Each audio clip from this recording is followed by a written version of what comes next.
తాకట్లో ఉన్న మీ బంగారాన్ని విడిపించి ఆ రోజు ఆన్లైన్ రేటుకి కొంటాం. Sharma gold company.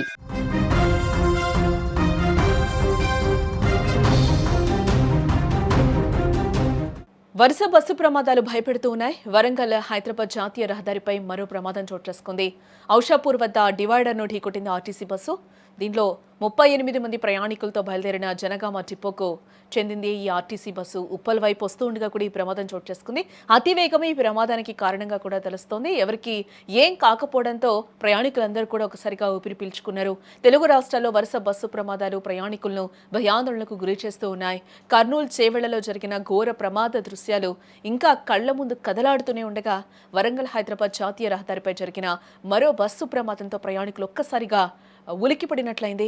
జనగామ డిపోకు చెందిన ఆర్టీసీ బస్సు 38 మంది ప్రయాణికులతో ఉప్పల్ వైపు వస్తూ ఉండగా ఔషాపూర్ వద్ద ఓవర్టేక్ ప్రయత్నం ప్రమాదానికి దారితీసినట్లు కూడా స్థానికులు చెప్తూ ఉన్నారు. ముందున్న కారును డ్రైవర్ ఓవర్టేక్ చేయబోయే క్రమంలో బస్సు అదుపు తప్పి ఆ డివైడర్ను ఢీకొట్టి అవతలి రహదారిపైకి ఒక్కసారిగా దూసుకెళ్లింది. అదృష్టవశాత్తు ఎవరికి ఏం కాకపోవడంతో అందరూ కూడా ఒక్కసారిగా ఊపిరి పీల్చుకున్నారు. ఇక ఈ ఘటన సమయంలో బస్సులో ప్రయాణికులు తీవ్ర భయాందోళనకు కూడా గురయ్యారు. బస్సు దెబ్బతినడంతో రహదారిపై ట్రాఫిక్ కి అంతరాయం ఏర్పడింది. పోలీసులు క్రెయిన్ సహాయంతో బస్సును రహదారి పక్కకైతే తరలించడం జరిగింది. ఈ ప్రమాదంపై ఘట్కేసర్ పోలీసులు కూడా కేసు నమోదు చేసి దర్యాప్తు అయితే ప్రారంభించారు.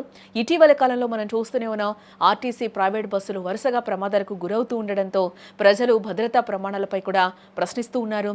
డ్రైవర్ల నిర్లక్ష్యం ఓవైపు అయితే ఓవర్టేక్ ప్రయత్నాలు, వేగం వంటి అంశాలు ప్రధాన కారణాలుగా మారుతున్నాయని కూడా ట్రాఫిక్ పోలీసులు అంటూ ఉన్నారు.